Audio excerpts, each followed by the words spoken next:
This is the kind of kickoff event for what's going to be a weekend of socialist education at a time when the movement is quite strong in the United States and elsewhere.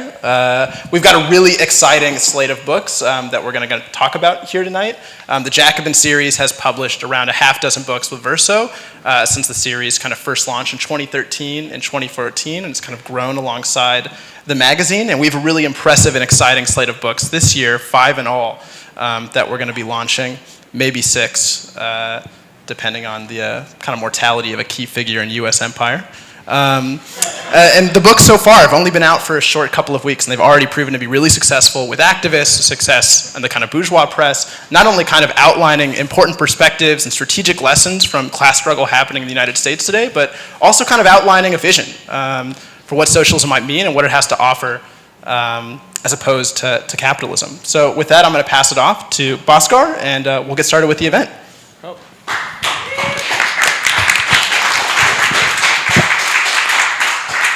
All right, well, thank you all for coming.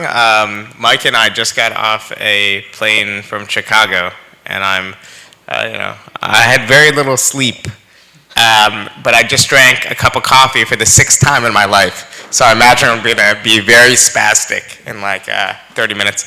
But we have a great slate of books. I mean, the point of Jacobin books when it originated was that Jacobin at the time had maybe 4,000 subscribers. We were reaching a very niche audience. Now Jacobin has over 30,000 subscribers. Our circulation is like 40 to 45,000. But what Verso gave us originally was this platform to actually be a venue where you could find a piece of Jacobin merchandise in a bookstore in Albuquerque, New Mexico.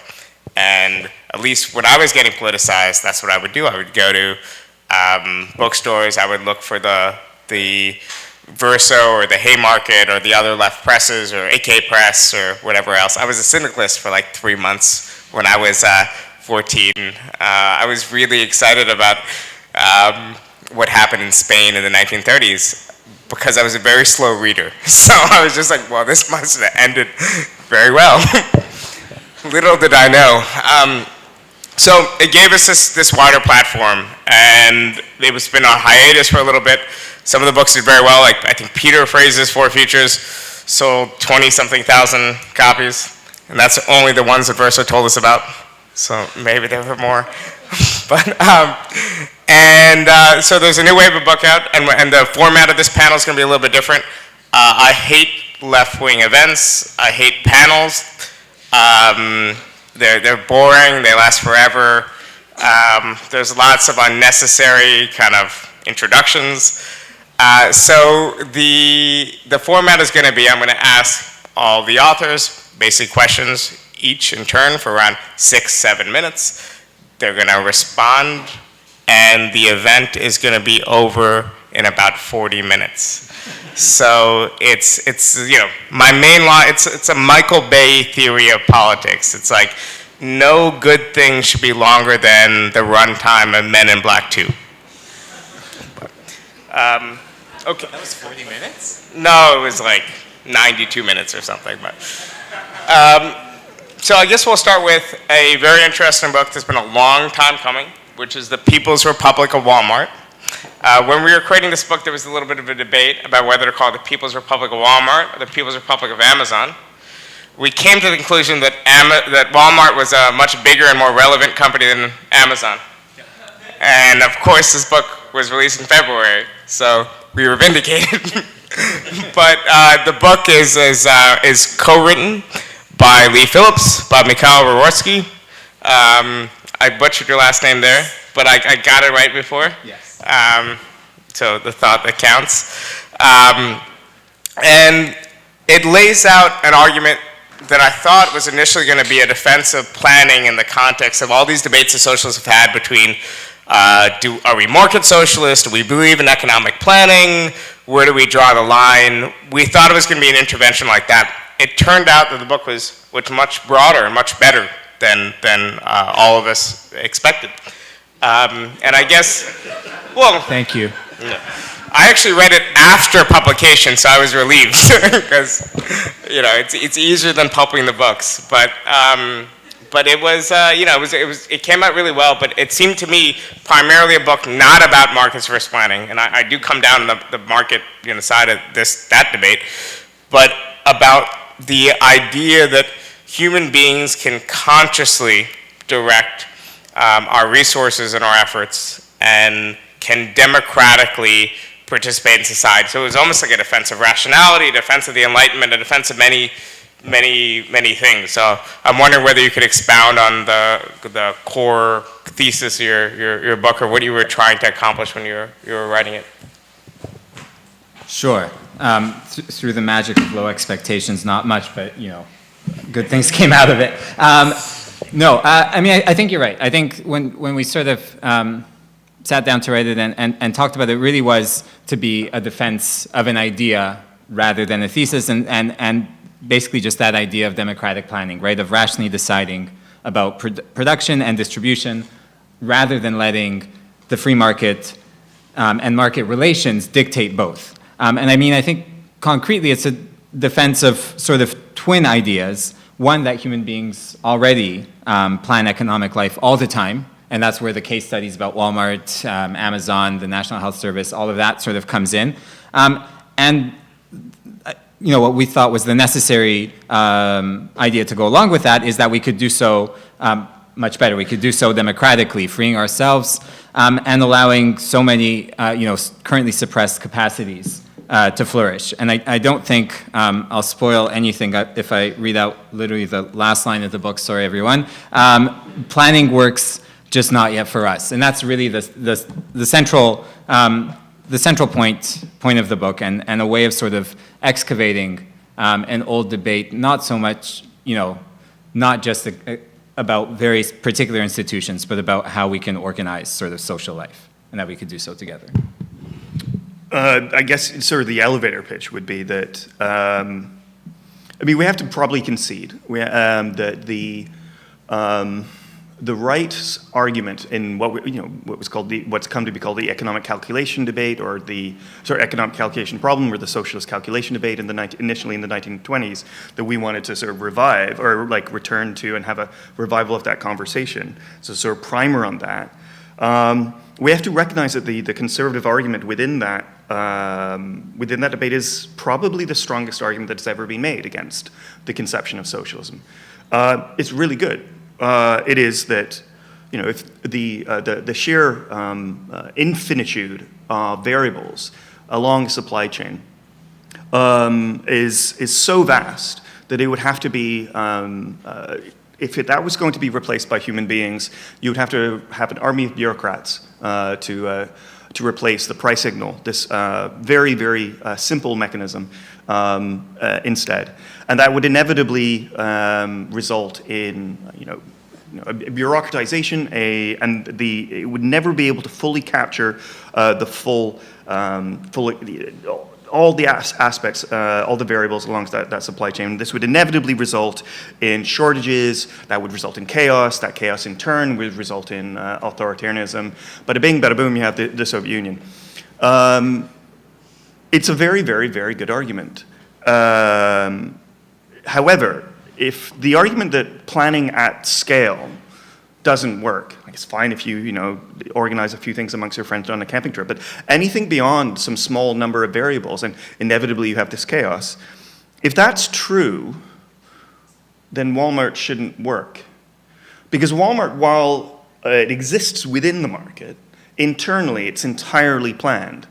And it's now an economy in terms of its revenues, it's on the scale of a Sweden or Switzerland. It's this is the largest private enterprise in the world. So what we wanted to do is we wanted to dig in and look at the logistical wonder, the incredible thing that Amazon is, from that perspective, and tease out what makes it work and whether that's, and other examples of that. So there's two ends to the debate about markets and about planning, which is the calculation issue of can we take all these variables and replicate it, and also even connect to that kind of the moral issue of what is it we object to in markets, right? Is it, we object to obviously all socialists object to market dependence, but do we object to the existence of markets? But then there's the other question that gets addressed less, which is the question of incentives. Is that something you think is still a relevant issue? Like, do we have to, in other words, isn't firm failure at times a good thing? Obviously, we don't want the price of failure to be destitution, but in some conditions, wouldn't firm failure weed out inefficient and exploitative labor techniques and so on? Yeah, I mean, I think we should separate those two things. You know, exploitative labor techniques, inefficient production, irrational production, all these things are things that probably if we were, you know, collectively deciding over our social goals, we wouldn't want. But I think, and we make this argument in the book, that it's kind of a poverty of imagination to think that the market and the incentives that it creates, you know, the incentive for private gain is the only means that we have to sort of, you know, collectively move towards collective goals based, towards social goals. We cite in the book Elinor Ostrom, who is the only woman to have won this sort of fake Nobel Prize for economics, the Swedish prize, and her big idea was basically a debunking of this tragedy of the commons, which is often brought up in a similar context, right? That when you have something that's owned or managed collectively, eventually, and you know, the market fundamentals will say very quickly, it'll basically collapse, right? Like people, if it's a pasture, within 2 years there'll be fallow and no one will won't be able to use it. And she basically went back and said, how did this look like in history? And she found lots of different kind of institutional arrangements, some of them also potentially not great, you know, like ostracizing people out of the village or whatever. But the point is that there's a broad range of ways that humans can incentivize, or in other words, like more broadly, just kind of collectively decide how we're going to accomplish social goals. And I don't think we need to resign ourselves to the thought that this one way that we're using now that involves all this exploitation, destitution, failure, irrationality of production is the only way. Right. Are you hopeful right now in terms of a return to, even among the liberal left, there seems to be at least the belief that the commanding heights of the economy, the government can do good things, like a majority of self-described liberals and close to a majority of self-described conservatives now believe that the government should in fact plan and organize our health insurance in this country. Yeah. Are things pushing in the right direction? I guess, first of all, we're going to go over a little bit of time, but I normally ask these personal interest questions, like how did you two meet and so on, how did you decide to write this book? But a condensed version of that is also, in your experience on the left of many, many years, is this a better period when it comes to this particular issue than maybe it was in the late 90s or in the 2000s when a lot of us were getting politicized? Yeah, I think that thanks. I think one of the reasons our book has had a really nice impact is that for a long time, now, and rightfully so, since the economic crisis of about 2008, there's been an absolute necessity for us to be critiquing the existing society. But there's a lack of an answer as to, well, what would socialism look like? What would it be, a concrete thing? And I think that I think it's a great time to be talking about, well, really concretely, what would socialism look like? And what is the problem with planning and markets? All right. Well, thank you very much. The book is really well written. It's a breezy read. You should pick up a copy.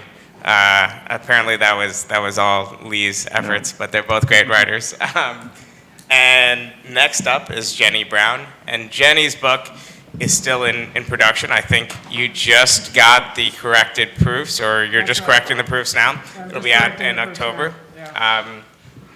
And Without Apology is an intervention defending abortion rights. And I think this is especially important now because it seems like this is one issue where it's a battle we thought we won, right? It's a battle that was won in the Eastern Bloc countries. It was won in most democratic capitalist countries, with a few exceptions, a few Catholic states in which the rights came later, or in the case of Ireland and a few other places only being granted now.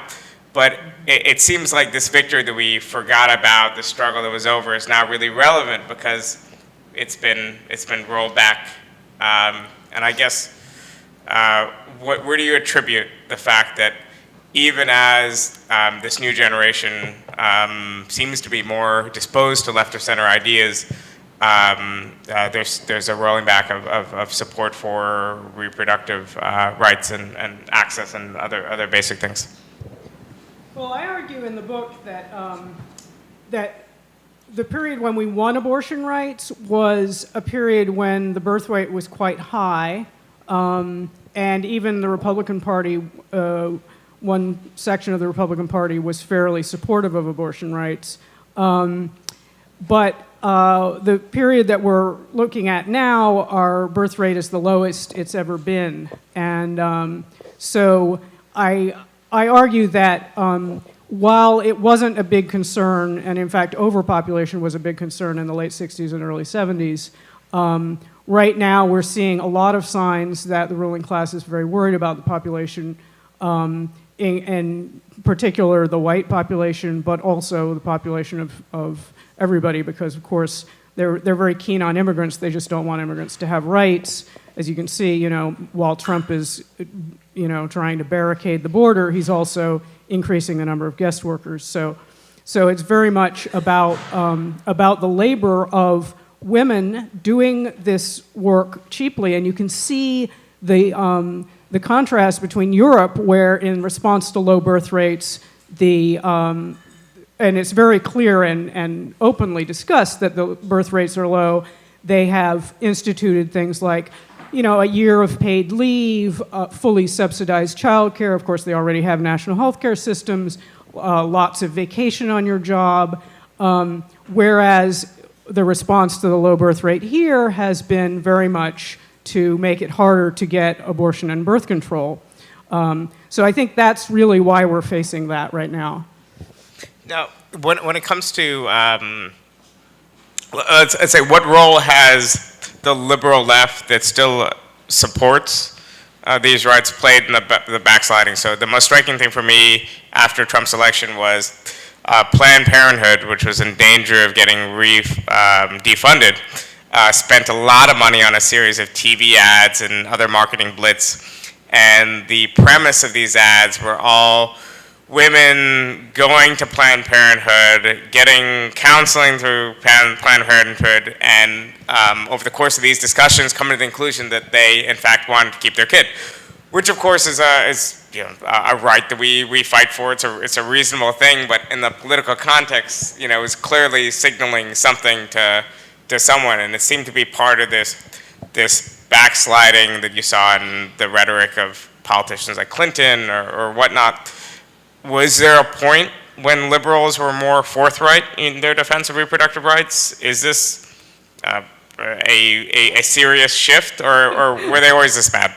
Well, the short answer there is no. The original post-war abortion rights movement, which was made up of professionals, lawyers, doctors, and whatnot, their strategy was to try to get exceptions to the abortion law. So rape, incest, life of the mother exceptions. And they were able to get those exceptions in a lot of states.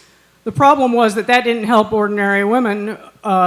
Anybody who was pregnant and didn't want to be was still forced into the underground. So it wasn't until the women's liberation movement made a demand for free abortion on demand that it became a popular issue, and suddenly there was a mass movement. So I think what we've seen for Planned Parenthood, which is continually on the defensive for reasons that we all know, what we've seen is that they have sort of fallen back to the liberal position, which is, oh, well, can we just have it in these few cases? Look at all these extreme cases. And that is really not appealing to women who don't necessarily need an abortion because they're about to die. They need an abortion because they got pregnant and don't want to be.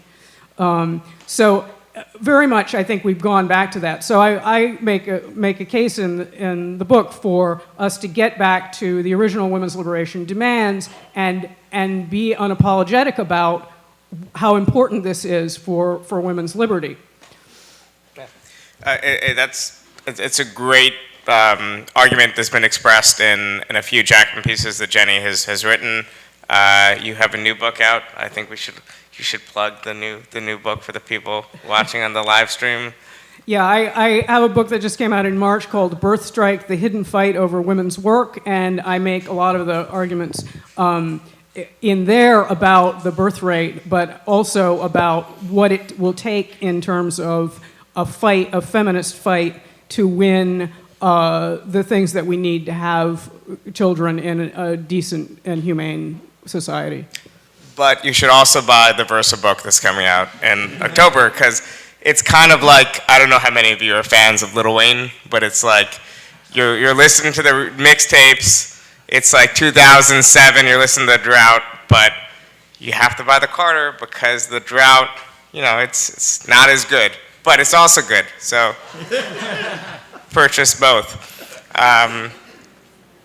Anyway, I have a niche audience, a very niche audience, but now I guess next up is Sam Stein, whose book is already out, and Sam is also a contributor to Jacobin, a bunch of other venues, and his book was a long time coming. It's called Capital City. It's broadly talking about planning and about a lot of the ways we think about our city, though I think initially some of the discussions we had about the book was going to be more focused on New York, because New York is really the hotbed of a lot of these debates about planning. And Sam uses planning in the way that a leftist would use the word planning. Now, planning is used a lot in housing discussions, but planning is actually, people are discussing zoning as kind of the only way to plan. So I guess this is maybe too broad of a question, but how do we come to the point when zoning was conflating with all sorts of planning, and when our only mechanism to shape housing and the way our cities are constructed and obviously the environment in which all of us live our lives just became zoning? Yeah, that's a great question. Could answer that all night, but let me think of a short version. So what zoning is the rules that cities make for what can be built where in terms of different kinds of uses and different kinds of sizes of buildings. So if you think about it that way, it's really a market solution. It's still the city making a plan, but the plan is to tell the market what they can do.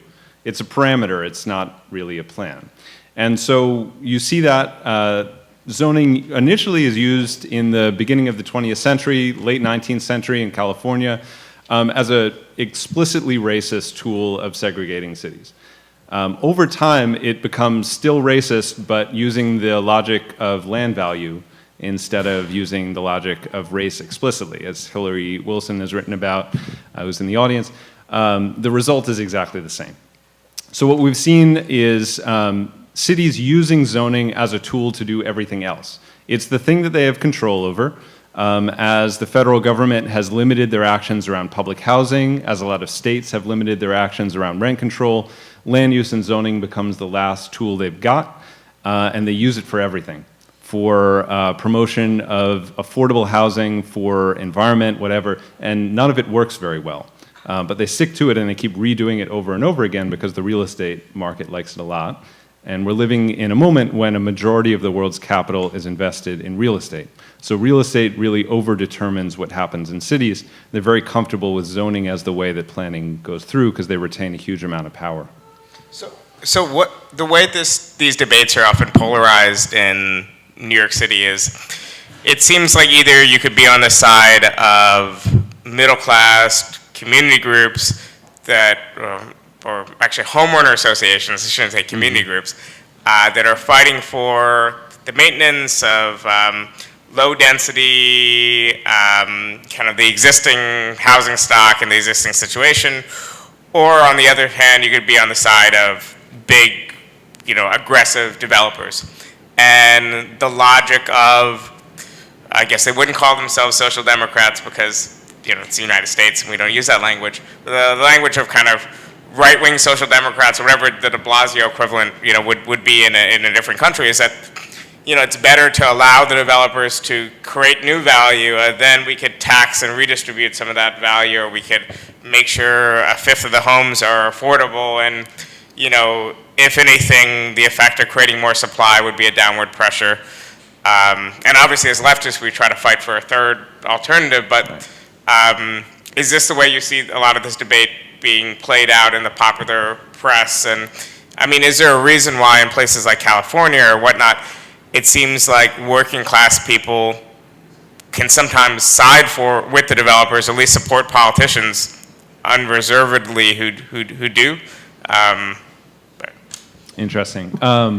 So first, in New York, I don't think we have a large vocal constituent of protective homeowners. I think they're very effective much more quietly. And they get what they need, largely because their city council member doesn't demand anything in terms of development. Whereas in the poorer areas of the city, if the council members want anything for their neighborhood, the way that they're going to get it is through a rezoning that allows real estate to do more in their area, and in exchange for that, they might get the park and the school that they've been demanding for years. Meanwhile, the white homeowner neighborhood already has that park and that school. So the system kind of hides the first side that you were talking about that I think we see more explicitly in other cities. In terms of a dynamic, in addition to those two, I think there's a huge anti-gentrification movement that's coming out of tenant neighborhoods, not homeowner neighborhoods. We've seen tenant unions forming, we've seen community-based plans drawn up, and a real rejection of the de Blasio logic that what we need to do is build more luxury housing in the areas where land values are low, i.e. working class neighborhoods, and then take something back in the form of affordable housing. And at first, I think the critique was, well, that's not enough affordable housing, or it's not affordable enough. And at some point, we made the transition into, no, all this luxury housing is going to displace us. Even if that affordable stuff was affordable, we can't just be adding high-cost supply. It's going to screw up our neighborhoods. So the YIMBY argument has not really worked in New York, which I'm very proud of, but they're certainly trying. And I guess, is there immediate measures that we could take to, let's say, deal with investment properties? Let's say banning, like, second homes for people who aren't U.S. nationals. I know that sounds dangerously nationalist, but in other countries, measures like that have been proposed. I think Norway or elsewhere. Yeah, I wouldn't go with the U.S. nationals part, but yeah, we could be taxing severely all these investor properties so that that wasn't actually a good investment anymore. We could be expanding rent regulation in the way that a lot of groups are working on right now. We could be taking back investor properties, and we're talking about nationalizing the largest investor in Berlin right now. We should all be paying close attention to that. There's a ton of things we could do, and towards the end of the book, I lay out a lot of things that are totally kosher in the system right now, mostly to show that this is not what's happening. Like it's very possible to act differently even within a capitalist democracy, and yet they're not, and that's why we can't expect the mechanisms we have right now to self-correct. I guess the last thing I'll ask is, there is a way, I mean, as socialists we would say that there's probably a limit to rent controls you could establish, because at some point if you're going to say the private market is going to construct all this new housing, but we're going to make it very difficult to make a profit off of constructing new housing, then it's going to cause an issue at some point or the other. But we do have a solution, which is the creation of high quality, luxurious, even public housing. But that's not even on the agenda. And for the longest time, in New York at least, I've always been happy that we were in a city in which it wasn't politically popular to say you're going to bulldoze and demolish existing public housing stock, but it's certainly not popular to build it, especially dense public housing stock. And how do we deal with that debate, especially when the actual real base for our politics, the people who would vote for the politicians affiliated with the left or whatnot, aren't demanding either or, whereas maybe in other cities at certain points they were demanding or supportive of destruction. But how do we put public housing back on the agenda? Right. I mean, the American left first has to get comfortable with public housing again.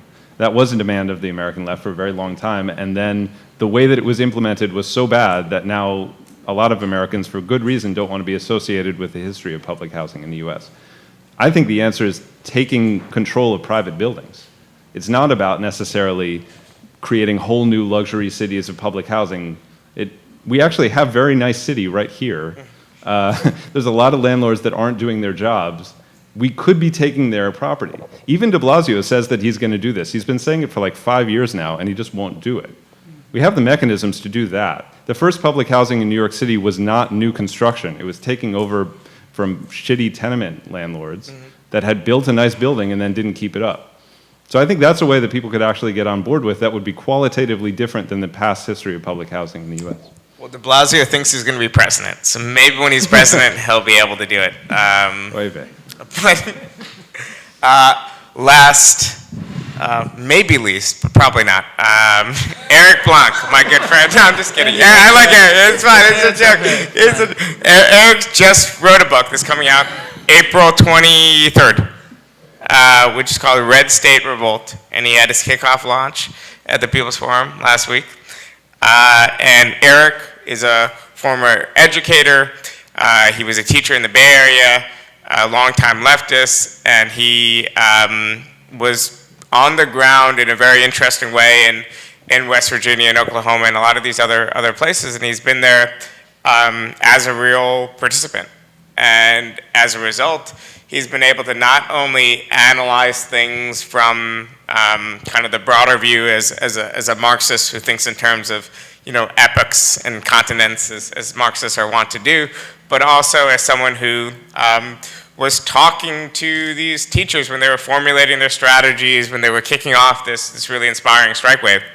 So the result is, I think, a book the socialists should aspire to repeat, which is neither a work of theory nor a work of journalism, but kind of weaves the two together in a really accessible way. So it was very exciting to see. You say something nice now, I say it. I saw you had to pivot back to something nice. I saw. Well, I talk my way in and out of trouble. But, I do think that, it really was inspiring. But I guess to ask the devil's advocate question, it is, to what extent can we call what's been going on a strike wave? And to what extent are we certain that it'll, continue? Because obviously, it's been massive by the standards of the U.S., but we're in a country and an environment where we haven't been exposed to mass strike activities. Whereas, a few 100,000 teachers marching the street might be like an average Saturday in France. You know what I mean? So I guess drawing on your more, not necessarily cynical, but your broader perspective, how should we situate what's going on? Yeah, I mean, it is a strike wave, and the numbers just came out from the Bureau of Labor Statistics, because there's actually some debate and some not amazing Jacobin articles about sort of poo-pooing actually the extent to which there was a strike wave or not. And yeah, this is the largest number of workers on strike since 1986. That's over 3 decades. So that's significant. It's very politically significant because it's not just the number of workers, but that these were actually the largest, on average, strikes in the history of the United States. So the political impact is outsized compared to just the number of workers, because the impact that they've had within the states that they erupted has been really significant as far as the gains that were won, and also just the kind of inspiration that it created across the country for people watching. It captured people's imagination more, I think, than a lot of smaller strikes, maybe even the similar number of workers might have had. And whether the question of whether it'll continue, who knows? I mean, it's impossible to say the extent to which it will continue. But, I mean, just today, Sacramento went out on strike. The Stop and Shop workers, 31,000, went out on strike in the private sector. So all indications are that it's not slowing down. Even when West Virginia popped off, a lot of people said, oh, it's just there's something in the water, they've got red bandanas. It's very, people, new mine workers. So there's something like romanticized about it. But then it's continued to spread. It spread to the blue states, just happened in Los Angeles. So there's no indication now that that dynamic is stopping. And then how far it goes remains to be seen.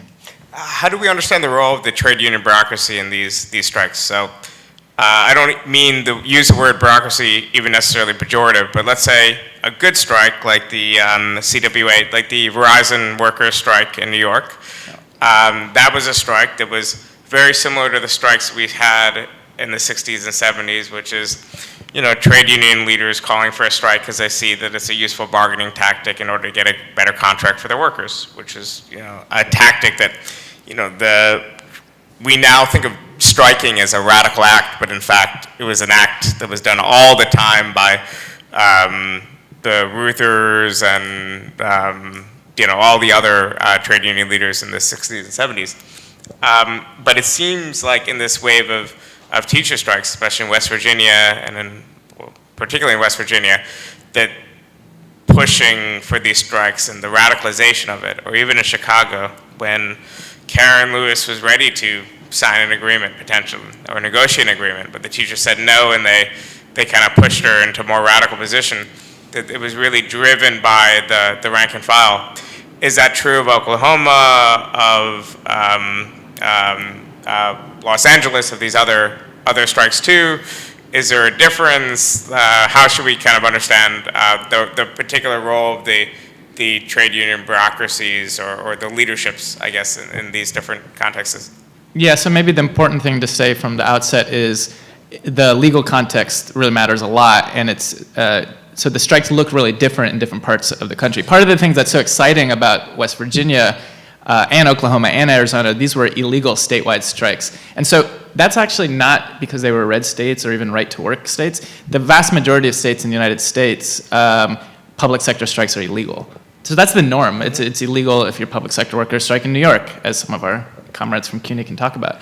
And so what the political significance of that is meant that they broke the law in a way that actually posed a new perspective for labor as a whole. But in regards to your question, it also meant that the union leadership was extremely reluctant in these states to do anything like even talk about a strike. So they had to get pushed from below. In Arizona, Oklahoma, and West Virginia, it was very much this kind of tumultuous, Facebook-driven, messy upsurge. It looks really different though in a place like LA, which there was a rank and file caucus. So I think you can just separate out then the blue states, quote unquote, in which strikes are legal, in which the unions have collective bargaining. And in those contexts, you see the Chicago model or the LA model in which radicals for years had to sort of build up a caucus and take over their union leadership. And so, yeah, in LA, the leadership was led by radicals, and the same way it was led by radicals in Chicago. So they were able to use the existing union apparatus to build a similar type of militancy. So I think the paths are going to differ based on context. It's a little hard to generalize.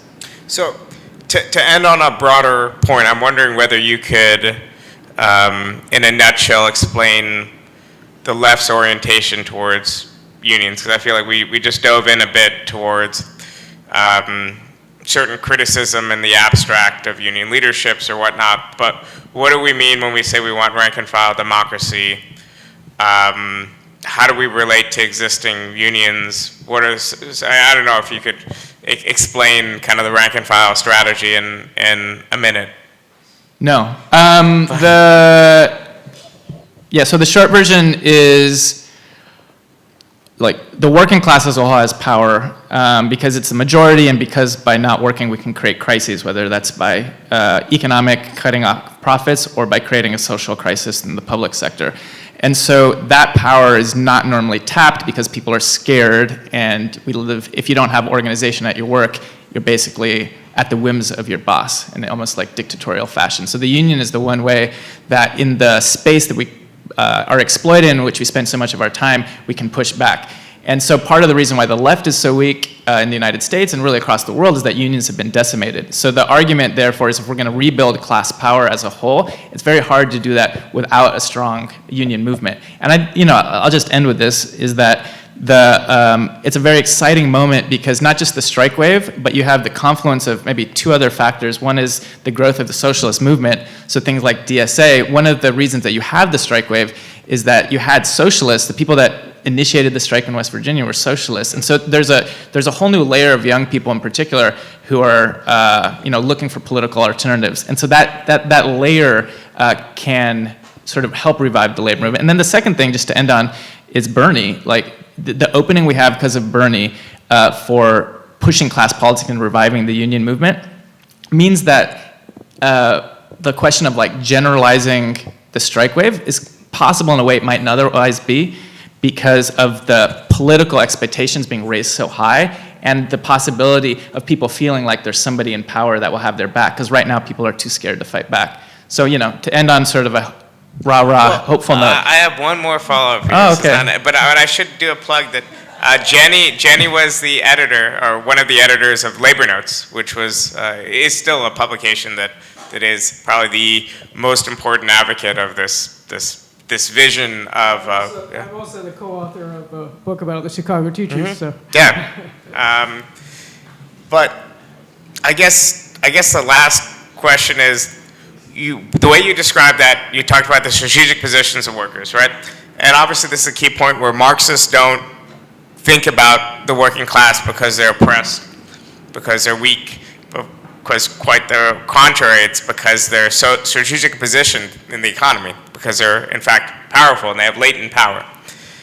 Now, traditionally, our focus when we're thinking about strategic nodes in the economy has been on the private sector. It's been, here are the workers that can disrupt capital the most. Here are the longshore workers that if you just convince and you politicize 1,000, 2,000 of them, you could create a cascading effect that could impact the whole economy.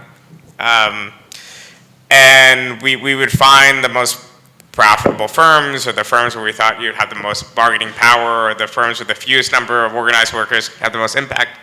And we put that at the center of our coalition. So the French Communist Party's social base was the industrial proletariat.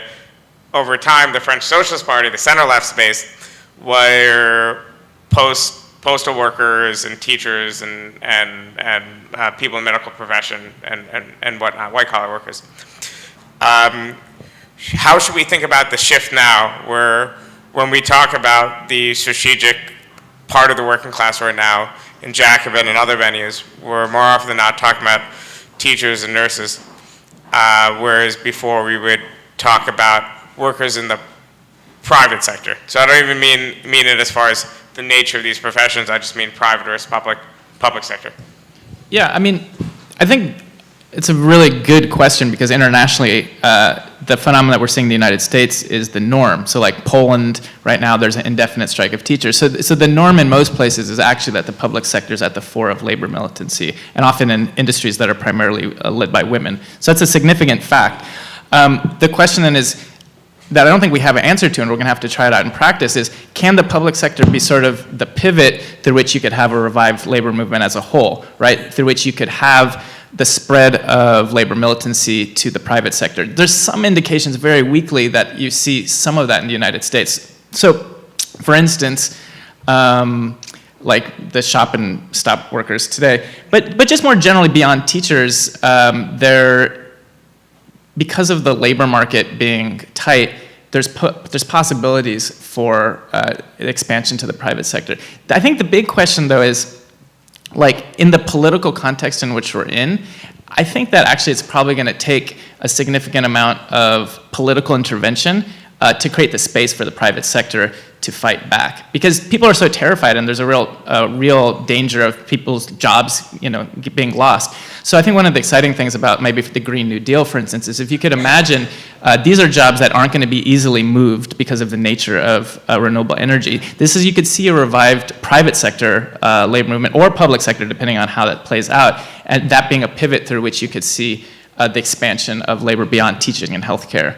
But that's going to require intervention of the state. And I'm actually a little bit skeptical about the possibility of just teaching spreading to the private sector just by inspiration in the short term. Or also potentially, even though it's not our model, it's not what we would do in the ideal world, us having to use these electoral breakthroughs to try to stimulate private sector actions. So the Verizon strike was timed to Sanders campaigning in 2016 in New York.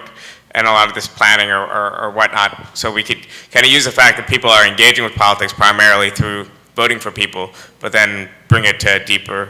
It always comes back to Bernie. Yeah, I mean, I was using lots of euphemisms, but it is what it is. So all these books are either out or coming out very soon, and they really, I think, are a tremendous contribution to Marxist and socialist political thought, because they're comprehensible, they're accessible, and they will far outlive all of us, as far as we know. I really do think this is kind of the purpose of all these people's works, and spending so much time producing this work and engaging with these ideas, is that all these authors were advocating for and developing this thought and speaking in small groups of leftists when these ideas were extremely unpopular. And now these ideas are fairly unpopular. And it really does matter, because if you're a socialist today and you're 17, 18 years old and you're coming to these ideas, you actually have clear, comprehensible guides to engaging in these debates and contributing to them. And that wasn't really the case before. It was kind of like, assembling, a toy without a manual before. It's still going to require work. There's still effort involved now, but now there's a real manual out there for you to, follow along with. And these books, I think, are a wonderful contribution. Verso Books makes it all possible. They know how to produce books. We really don't. We produce a very good magazine you should subscribe to. But thanks to Emily, Wes, Ben, Jake, everyone else at Verso for their contributions. But thanks.